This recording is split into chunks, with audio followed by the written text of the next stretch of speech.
नमस्कार, मी आहे नम्रता आणि मी आज बनवली होती अळूची वडी. गुजरातीमध्ये म्हणायला गेलं तर याला पात्रा म्हणतात, मराठीमध्ये अळूची वडी आणि विदर्भामध्ये याला धुप्याच्या पानाच्या वड्या सुद्धा म्हणतात. प्रत्येक ठिकाणी याला वेगवेगळ्या नावाने बोलतात. तर याच्यासाठी मी आमच्या घरातल्या किचन गार्डनमधूनच याचे हे लागले होते पानं, लावले होते. तर हेच पानं मी तोडून आणले. 7-8 पानं छान मोठे मोठे झाले होते. तर विचार आला की आज याच्या वड्या बनवू, म्हणून मी हे पानं तोडून आणले.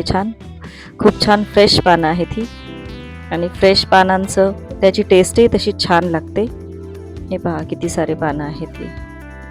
आता हे पानं मी छान धुवून घेतलेले आहेत. सगळ्यात पहिले पाणी झटकून घ्यायचं छान.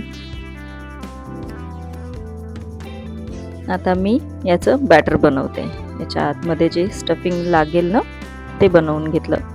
त्याच्यासाठी मी 1 कप बेसन घेतलं होतं. बेसन गाळून घेतलं. तसं तर गाळण्याची गरज नाही, पण तरी गाळून घेतलं. थोडीशी गुठळी एखादी डाळ राहते त्याच्यासाठी. 1 कप बेसनमध्ये मी थोडीशी अर्धा चम्मच एवढी, छोटा अर्धा चम्मच हळद टाकली.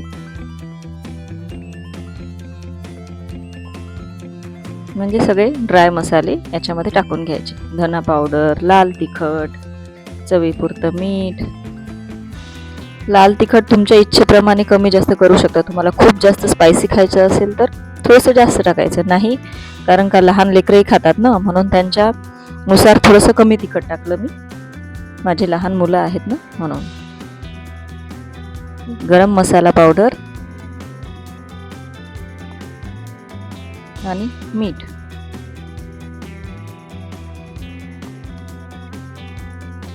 याला छान चम्मचने एक जीव करून घेतलं, मिक्स करून घेतलं.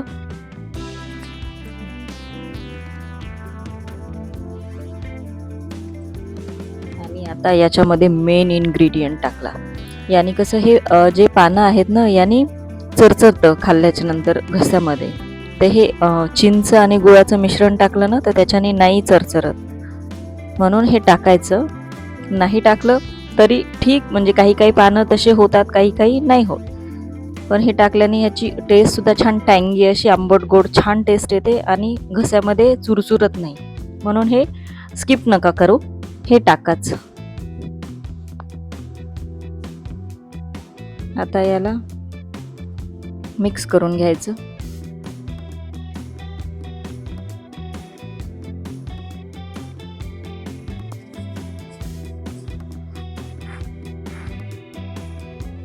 थोडं पाणी टाकत याला छान, म्हणजे खूप जास्त पातळही नाही करायचं आणि खूप जास्त घट्टही नाही केलं. मीडियम, म्हणजे हातामध्ये घेऊन त्या पानांवर पसरवून त्या पानातून खाली गळणार नाही याचं ठेवायचं याला बॅटर. एवढं पातळ करायचं. आता चेक करून घ्यायचं की तिखट, मीठ आणि आंबट गोडपणा बरोबर आहे की नाही. आंबट गोडपणा तर बरोबरच असणार आहे, पण मिठाचंही प्रमाण बरोबर पाहिजे. कमी झालं तर आताच टाकू शकतो.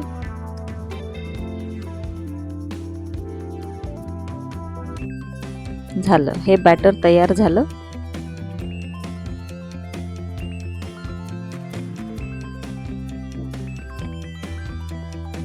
आता याच्यामध्ये कैचीने छान बारीक बारीक कापून कोथिंबीर टाकायची. ही कैची मी किचनसाठीच घेतलेली आहे.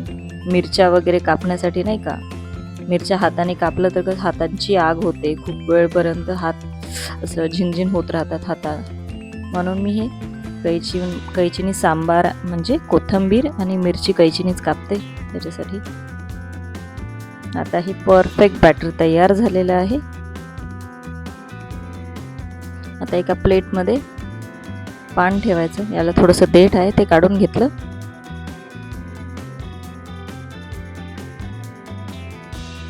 आणि आता याला हाताने, म्हणजे पूर्ण हाताने याला छान पूर्ण पानावर असं पसरवून घ्यायचं. काही लोक याच्यामध्ये म्हणजे चिंच गुळाचं मिश्रण न टाकता, बेसनमध्ये न बनवता ओलं खोबऱ्याचं सारण करून बनवतात. त्या पद्धतीने पण मी तुम्हाला ही रेसिपी दाखवेल. पण मला आणि घरामध्ये सर्वांनाच ह्या अशा पद्धतीने केलेली अळूवडी, धोप्याची पानं, पात्रा हे सर्व आम्हाला ह्याच पद्धतीने केलेलं आवडतं, म्हणून मी याच पद्धतीने बनवते. तुमच्यापैकी खूप सारे जण याच पद्धतीने बनवत असतील. तुमच्याकडे याला काय म्हणतात हे मला सांगा कमेंटमध्ये. आता दुसरं पान घ्यायचं. हे असं उलट्या साईडने ठेवायचं. ते आपण सरळ ठेवलं आहे, याला असं उलट्या साईडने ठेवायचं. याचे देठ आहे थोडंसं काढून घ्यायचं. आणि तुमच्या इकडे कुठली रेसिपी असेल जी मला आवडेल, तुम्ही मला कमेंटमध्ये सांगा ही रेसिपी बनव वगैरे, तर मी ती सुद्धा बनवून पाहीन. मला आवडतं वेगवेगळ्या रेसिपीज ट्राय करायला. आता याला सुद्धा लावून घ्यायचं हे बॅटर.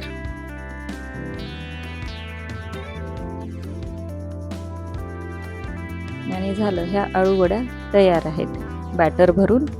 आता एक स्टीमर नसेल तरी एखाद्या म्हणजे चाळणी असते ना मोठी, ती ठेवायची. एका पाणी उकळत्या गंजावर पातेल्यावर पाणी उकळत ठेवायचं, त्याच्यावर ते चाळणी ठेवायची आणि त्याच्यामध्ये ह्या वड्या उकडवून घ्यायच्या, वाफ देऊन घ्यायची. माझ्याकडं स्टीमर आहे, त्याच्यामध्ये ह्या वड्या ठेवल्या. आता 15 मिनिट 15 मिनिट याला होऊ द्यायचं, शिजवून घ्यायचं, स्टीम देऊन घ्यायची याला. आहा, काय मस्त दिसत आहेत वड्या.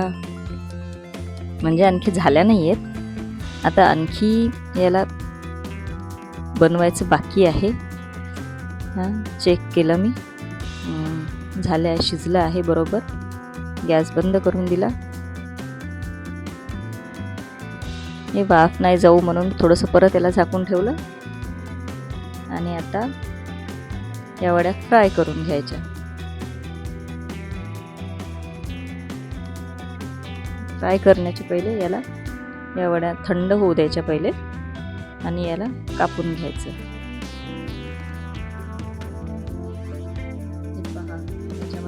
हे पहा याच्यामध्ये कसे छान लेअर तयार झालेले आहेत. एक एक पानाचा असं लेअर दिसत आहे आणि चवीला सुद्धा खूप छान झालेले आहेत.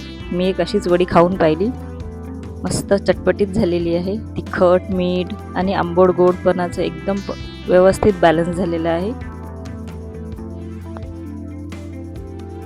सर्व कापून घेतलेल्या आहेत मी वड्या. आता याला न डीप फ्राय करायचं ना शॅलो फ्राय, म्हणजे मीडियम याला करायचं, याला फ्राय करायचं.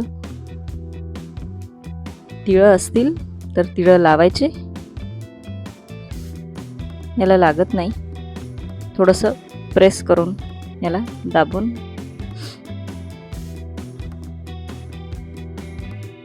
आता ह्या वड्या तळून घ्यायच्या.